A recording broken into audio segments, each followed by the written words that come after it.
మీ business ను develop చేసుకోవాలి అనుకుంటున్నారా? మీ పరపతిని పెంచుకోవాలి అనుకుంటున్నారా? అయితే ఓకే టీవీ ద్వారా L band, astron band ad, scrolling ad, ad with voice overs, logo bug, video ads ద్వారా మీ యాడ్స్ ను పబ్లిష్ చేసుకోండి. సంప్రదించవలసిన ఫోన్ నెంబర్ 8520917933. స్టేట్ బడ్జెట్ కు అమావాస్య గండం 9వ తేదీపై ప్రభుత్వం మల్లగుల్లాలు. స్టేషన్ ప్రారంభం 8వ తేదీన లేక 10న, నేడో రేపో క్లారిటీ. 5-6 రోజుల్లోనే కంప్లీట్ చేసే ప్లాన్. ఓట్ ఆన్ అకౌంట్కే ప్రభుత్వం మొగ్గు. గ్యారంటీలకు నిధుల కేటాయింపు. ఈ నెల 9న అమావాస్యతో ఉత్కంఠ. ముందు రోజా తర్వాతి రోజా? సచివాలయ వర్గాల్లో ముమ్ముర చర్చ. ఓట్ ఆన్ అకౌంట్కే ప్రభుత్వం మొగ్గు. రాష్ట్ర బడ్జెట్ తేదీలను ఖరారు చేయడంలో అమావాస్యతో ప్రభుత్వం మల్లగుల్లాలు పడుతుంది. ఈ నెల 9న అమావాస్య రావడంతో ముందు రోజునే సెషన్ను ప్రారంభించడమా లేక తర్వాతి రోజు ఫిక్స్ చేయడమా అన్నది ఆలోచిస్తోంది. వీలైనంత తొందరగానే ప్రారంభించి ముగించాలని భావిస్తోంది. ఓట్ ఆన్ అకౌంట్ బడ్జెట్ ని ప్రవేశపెట్టాలని ప్రభుత్వం నిర్ణయానికి వచ్చింది. 6 గ్యారంటీలకు అవసరమైన నిధులను ఈ బడ్జెట్ లో కేటాయించేలా కసరత్తు చేస్తోంది. ఆ గ్యారంటీలను అమలు చేసే శాఖల మంత్రులు, అధికారులతో పాటు ఫైనాన్స్ డిపార్ట్మెంట్ అధికారులతో ముఖ్యమంత్రి రేవంత్ రెడ్డి లోతుగా సమీక్షించారు. ఇప్పటికే 2 గ్యారంటీలను అమల్లోకి తేగా మరో 2 నేడో రేపో స్పష్టత ఇవ్వనున్నారు.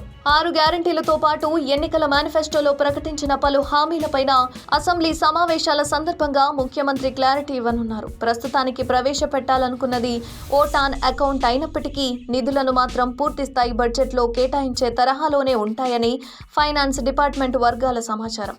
100 రోజుల్లోనే 6 గ్యారంటీలను అమలు చేస్తున్నట్లు సీఎం సహా మంత్రులు స్పష్టత ఇవ్వడంతో ఏ గ్యారంటీకి ఎంత నిధులు అవసరమవుతాయన్న లెక్కలు సిద్ధమవుతున్నాయి. వాటికి అనుగుణంగానే ఫైనాన్స్ డిపార్ట్మెంట్ బడ్జెట్ కూర్పులపై కసరత్తు చేస్తోంది. పూర్తి స్థాయి బడ్జెట్ జూలై, ఆగస్టు మాసాల్లో ఉండొచ్చని సమాచారం.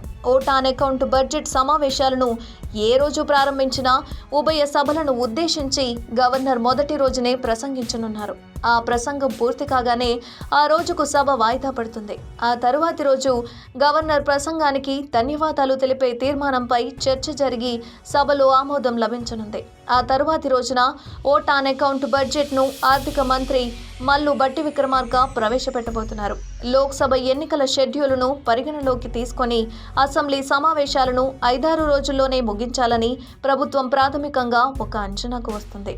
సమావేశాలు 2వ వారంలో మొదలైతే 3rd వీక్ కల్లా కంప్లీట్ చేయాలన్నది ప్లాన్. 6 గ్యారంటీల అమలుకు అవసరమైన నిధుల కేటాయింపుపై ఫోకస్ పెట్టాలంటూ సీఎం రేవంత్ రెడ్డి ఇప్పటికే సంబంధిత శాఖల అధికారులను ఆదేశించారు.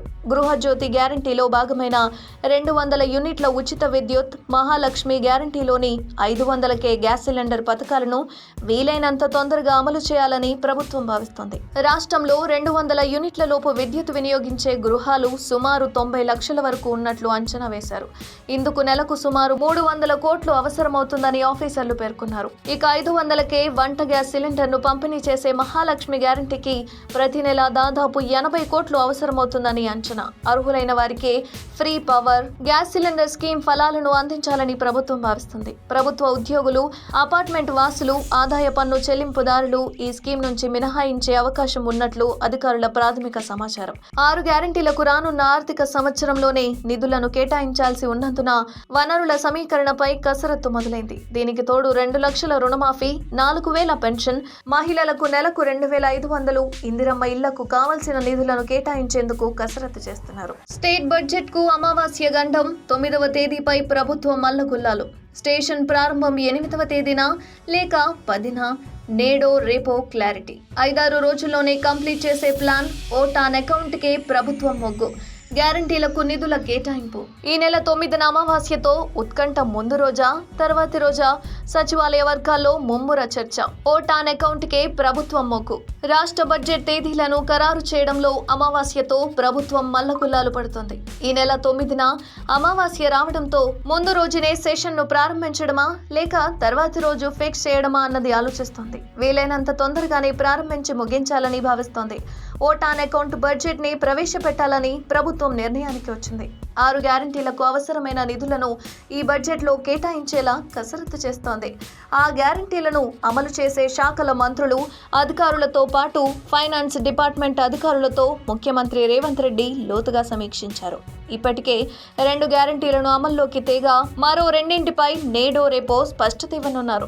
6 గ్యారంటీలతో పాటు ఎన్నికల మేనిఫెస్టోలో ప్రకటించిన పలు హామీలపైన అసెంబ్లీ సమావేశాల సందర్భంగా ముఖ్యమంత్రి క్లారిటీ ఇవ్వనున్నారు. ప్రస్తుతానికి ప్రవేశపెట్టాలనుకున్నది ఓటాన్ అకౌంట్ అయినప్పటికీ నిధులను మాత్రం పూర్తిస్థాయి బడ్జెట్లో కేటాయించే తరహాలోనే ఉంటాయని ఫైనాన్స్ డిపార్ట్మెంట్ వర్గాల సమాచారం. 100 రోజుల్లోనే 6 గ్యారంటీలను అమలు చేస్తున్నట్లు సీఎం సహా మంత్రులు స్పష్టత ఇవ్వడంతో ఏ గ్యారంటీకి ఎంత నిధులు అవసరమవుతాయన్న లెక్కలు సిద్ధమవుతున్నాయి. వాటికి అనుగుణంగానే ఫైనాన్స్ డిపార్ట్మెంట్ బడ్జెట్ కూర్పులపై కసరత్తు చేస్తోంది. పూర్తి స్థాయి బడ్జెట్ జూలై, ఆగస్టు మాసాల్లో ఉండొచ్చని సమాచారం. ఓటాన్ అకౌంట్ బడ్జెట్ సమావేశాలను ఏ రోజు ప్రారంభించినా ఉభయ సభలను ఉద్దేశించి గవర్నర్ మొదటి రోజునే ప్రసంగించనున్నారు. ఆ ప్రసంగం పూర్తి కాగానే ఆ రోజుకు సభ వాయిదా పడుతుంది. ఆ తరువాతి రోజు గవర్నర్ ప్రసంగానికి ధన్యవాదాలు తెలిపే తీర్మానంపై చర్చ జరిగి సభలో ఆమోదం లభించనుంది. ఆ తరువాతి రోజున ఓటాన్ అకౌంట్ బడ్జెట్ను ఆర్థిక మంత్రి మల్లు బట్టి విక్రమార్క ప్రవేశపెట్టబోతున్నారు. లోక్సభ ఎన్నికల షెడ్యూలును పరిగణలోకి తీసుకొని అసెంబ్లీ సమావేశాలను 5-6 రోజుల్లోనే ముగించాలని ప్రభుత్వం ప్రాథమికంగా ఒక అంచనాకు వస్తుంది. సమావేశాలు 2వ వారంలో మొదలైతే 3rd వీక్ కల్లా కంప్లీట్ చేయాలన్నది ప్లాన్. 6 గ్యారంటీల అమలుకు అవసరమైన నిధుల కేటాయింపుపై ఫోకస్ పెట్టాలంటూ సీఎం రేవంత్ రెడ్డి ఇప్పటికే సంబంధిత శాఖల అధికారులను ఆదేశించారు. గృహజ్యోతి గ్యారంటీలో భాగమైన 200 యూనిట్ల ఉచిత విద్యుత్, మహాలక్ష్మి గ్యారంటీలోని 500K గ్యాస్ సిలిండర్ పథకాలను వీలైనంత తొందరగా అమలు చేయాలని ప్రభుత్వం భావిస్తోంది. రాష్ట్రంలో 200 యూనిట్ల లోపు విద్యుత్ వినియోగించే గృహాలు సుమారు 90 లక్షల వరకు ఉన్నట్లు అంచనా వేశారు. ఇందుకు నెలకు సుమారు 300 కోట్లు అవసరమవుతుందని ఆఫీసర్లు పేర్కొన్నారు. ఇక 500K వంట గ్యాస్ సిలిండర్ను పంపిణీ చేసే మహాలక్ష్మి గ్యారంటీకి ప్రతి నెల దాదాపు 80 కోట్లు అవసరమవుతుందని అంచనా. అర్హులైన వారికి free power, gas cylinder scheme ఫలాలను అందించాలని ప్రభుత్వం భావిస్తుంది. ప్రభుత్వ ఉద్యోగులు, అపార్ట్మెంట్ వాసులు, ఆదాయ పన్ను చెల్లింపుదారులు ఈ స్కీమ్ నుంచి మినహాయించే అవకాశం ఉన్నట్లు అధికారుల ప్రాథమిక సమాచారం. 6 గ్యారంటీలకు రానున్న ఆర్థిక సంవత్సరంలోనే నిధులను కేటాయించాల్సి ఉన్నందున వనరుల సమీకరణపై కసరత్తు మొదలైంది. దీనికి తోడు 2 లక్షల రుణమాఫీ, 4,000 పెన్షన్, మహిళలకు నెలకు 2,500, ఇందిరమ్మ ఇళ్లకు కావాల్సిన నిధులను కేటాయించేందుకు కసరత్తు చేస్తున్నారు.